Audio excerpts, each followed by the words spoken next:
मजहब के मुताबिक जी सकता है। लेकिन इस मुल्क की तारीफ यह है कि आज़ादी से लेकर इस वक्त तक मजहब के नाम पर हमारी गर्दनें काटी गई। तकरीबन 40,000 से ज़्यादा फिरकावाराना फसादात हुए।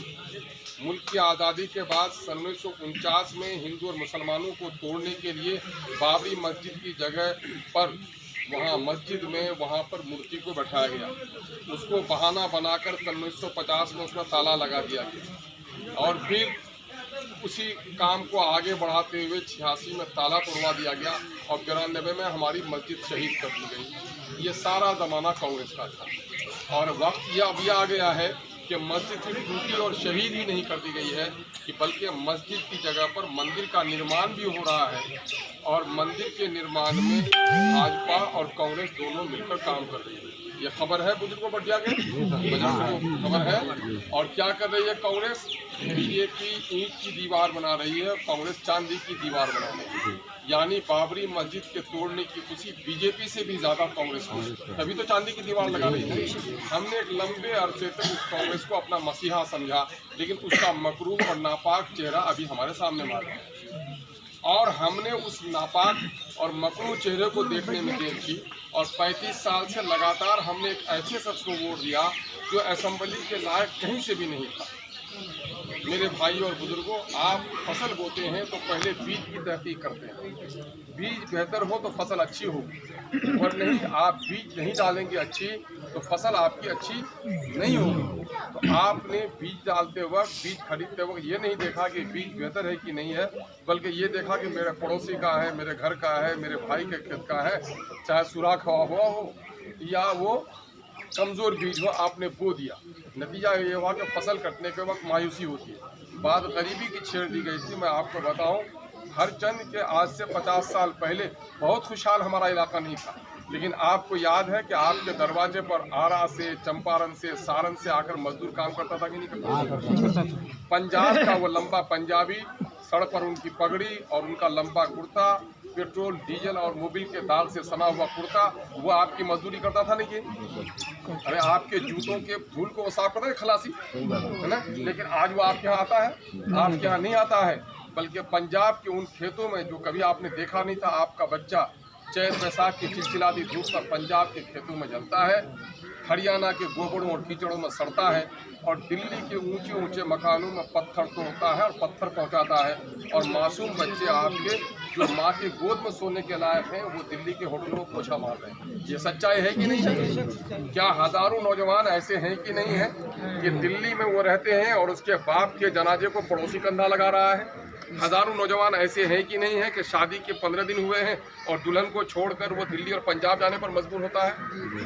आपके हज़ारों लोग ऐसे नहीं मरे कि जिनका मामला ऐसा हुआ कि वो मर गए और उसका बाप डॉक्टर के यहाँ एम्बुलेंस उसको नहीं मिल सका? क्या हज़ारों लोग ऐसे नहीं मरे, बच्चे पेट में नहीं मरे? जिस औरत को वक्त पर अगर पहुंचा दिया था हॉस्पिटल तो उनकी डिलीवरी हो जाती, लेकिन आपके गाँव तक एम्बुलेंस नहीं आ सका? ये सच्चाई है? अगर ये सच्चाई है तो ये किसकी वजह से? कभी और किया? पहले बोलता था जैसन राजा वैसन प्रजा। पूरा बात आलो सही से नहीं, पूरा बात आले सही नहीं छे। पहले राजार घोरत राजा जन्म लोहित, रानीर कोखत लंगड़ा पैदा चाहेंगे, गोंगा हैंगेल, गजुआ हैंगेल, वह राजा बनेंगे। लेकिन जमहूरियत की हो चे रानीर कोख चिरे डाल गई, आपकी है बे जनता जहाँ वोट दी वह राजा बने।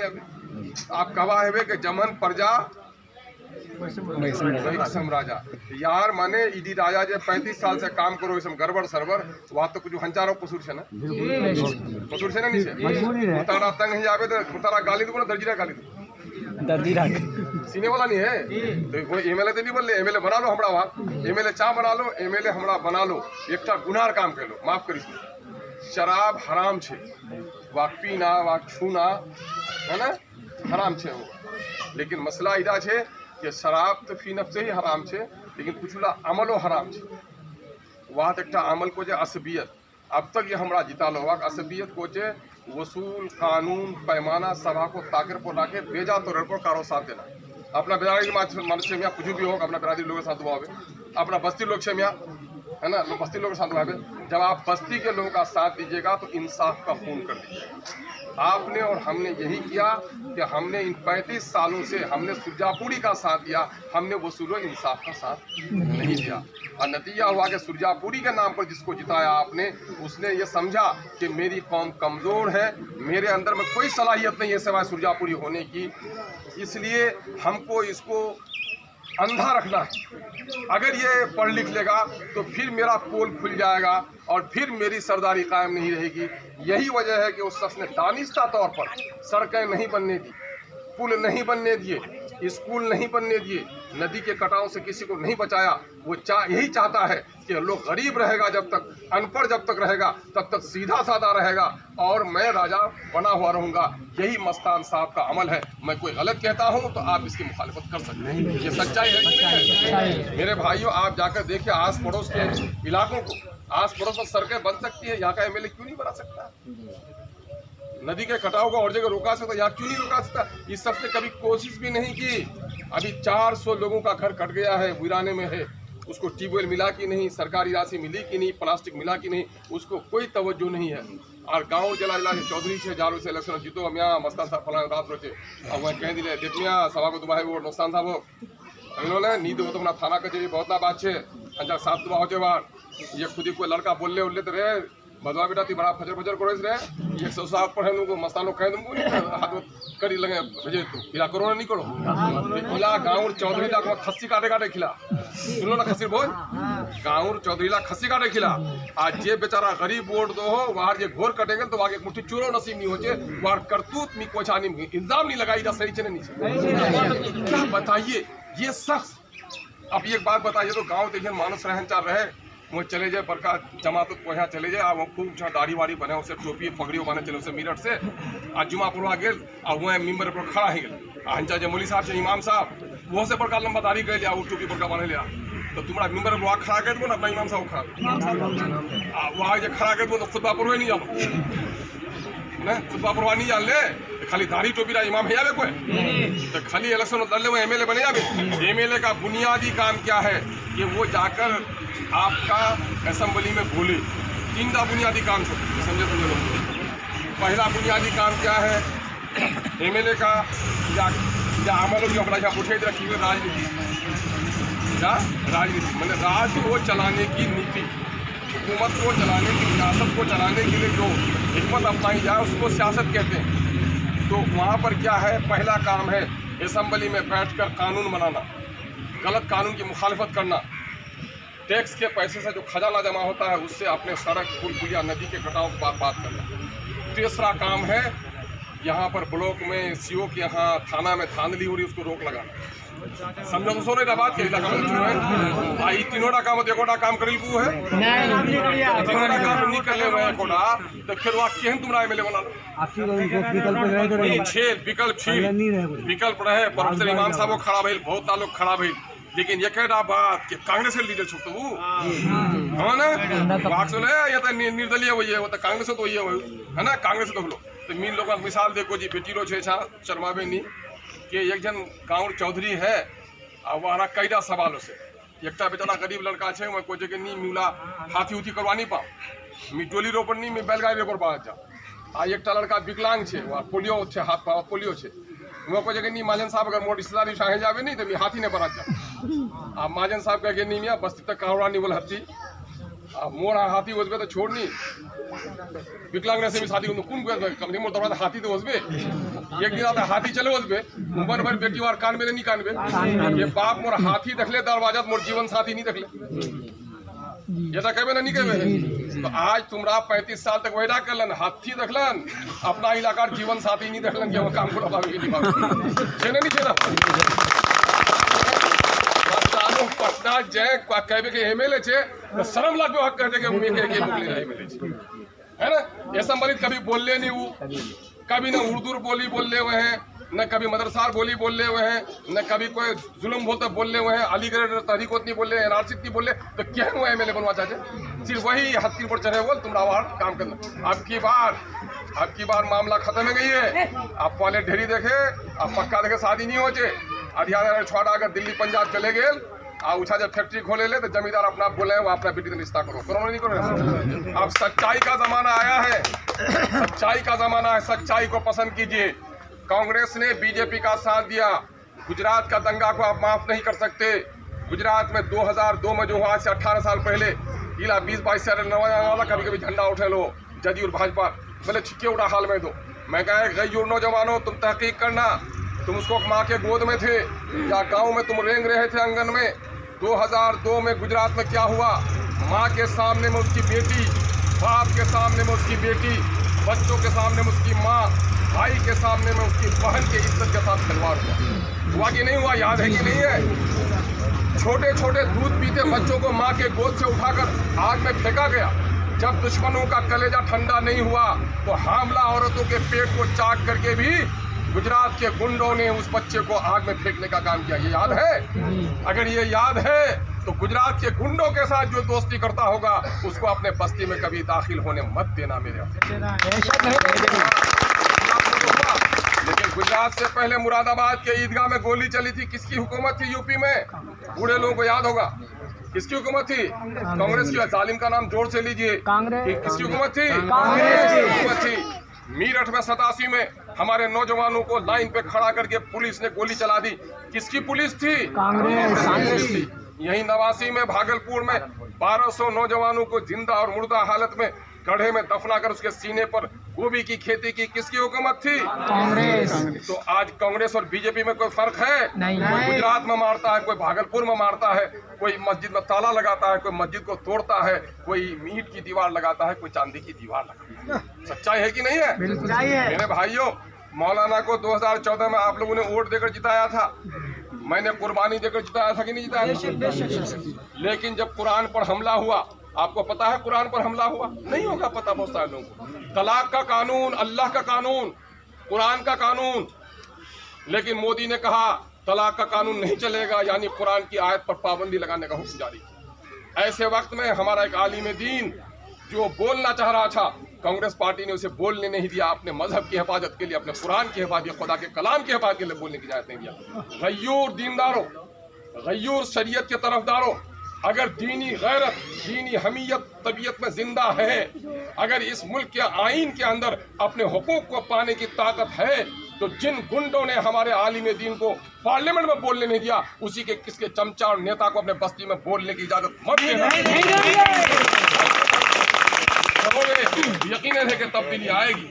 आज पूरे मुल्क में गरीबों के बच्चे को दाढ़ी के नाम पर मारा जाए, अखलाक को गोश्त के नाम पर मारा जाए, पहलू खान को गाय के नाम पर मारा जाए, हाफिज जुनैद को दाढ़ी और टोपी के नाम पर मारा जाए, जैनुद्दीन अपनी बूढ़ा आदमी जैनुद्दीन अंसारी गया है छपड़ा में अपनी बेटी की मेहमानी और दाढ़ी टोपी देकर उसको मसल मसल कर मार दिया लोगों ने। कौन आवाज उठाया? उठाया मस्तान आवाज? नहीं। उठाया कोई जदयू का आदमी आवाज? NRC के कानून में भी जदयू ने साथ दिया कि नहीं?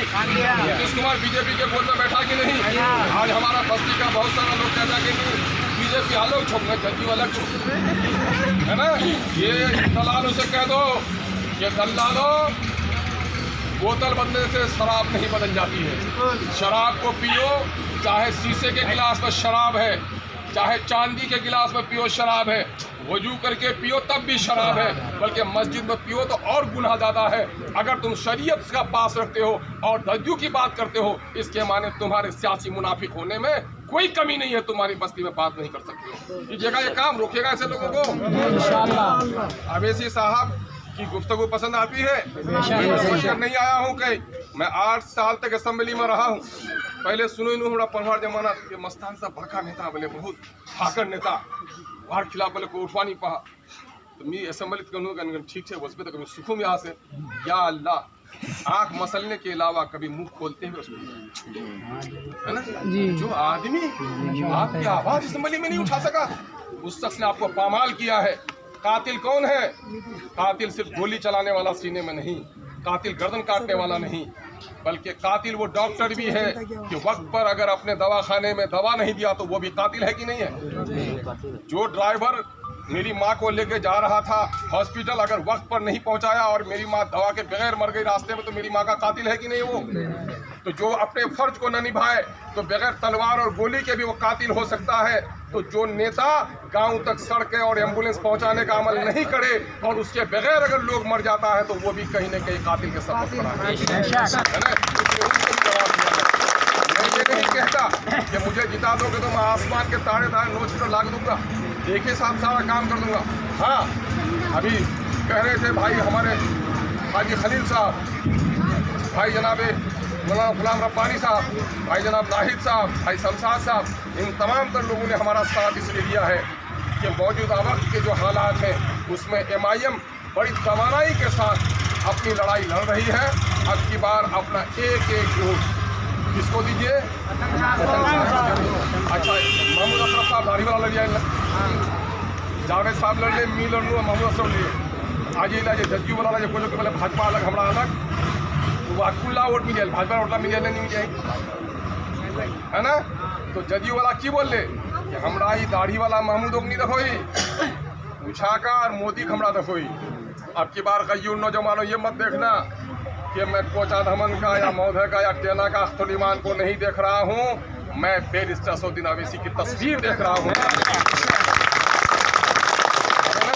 बहनों और बेटियों सुन लो, शहरों में तुम जाओ, तुम्हारे शौहर तुम्हारे बेटे रहते हैं शहरों में, तुम पूछोगे चलचलाती चिलचिलाती धूप में शहरों की बेटियां जल्दी नहीं निकलती, वरना उनका चेहरा फीका हो जाएगा, धूप में नहीं निकलती। यहीं कहा कि किशनगंज में पूर्णिया में देखो बड़े बड़े कारोबारी हैं, उनकी बेटियां धूप में नहीं निकलती, बाजार आती हैं तो सूरज ढलने के बाद शाम को आती हैं। लेकिन जब इलेक्शन होता है तो वो चिलचिलाती धूप में 5-5 घंटे खड़े रहती हैं और अपना वोट डालती हैं। उस दिन वो अपना जमींदारी का आसान नहीं, अपने बच्चे, अपने शौहर, अपने बेटों के हुकूक की लड़ाई लड़ते हैं। इसलिए उस दिन रोज़ा रख लेना। साहबियात की तारीख तुमने पढ़ी होगी कि जब जंग का मैदान हो जाता था तो बेटियां इस्लाम की जाती थी और जो लोग जख्मी होते थे उनको पट्टी बांधने का काम करते थे। आज अगर शहर में काम करने वाले अपने बेटे, अपने भाइयों, अपने शौहरों की इज्जत की रखवाली करना चाहती हो तो सबसे बड़ा हथियार ये है कि जालिमों के खिलाफ वोट डालो और जो तुम्हारी पहरेदारी और तुम्हारी हमदर्दी करता है उसकी हिमायत में वोट डालना। रोज़ा रख लेना, अल्लाह से दुआएं कर लेना, और जब तक वोट नहीं डालना तब तक घर को नहीं लौटना। गुना कहवा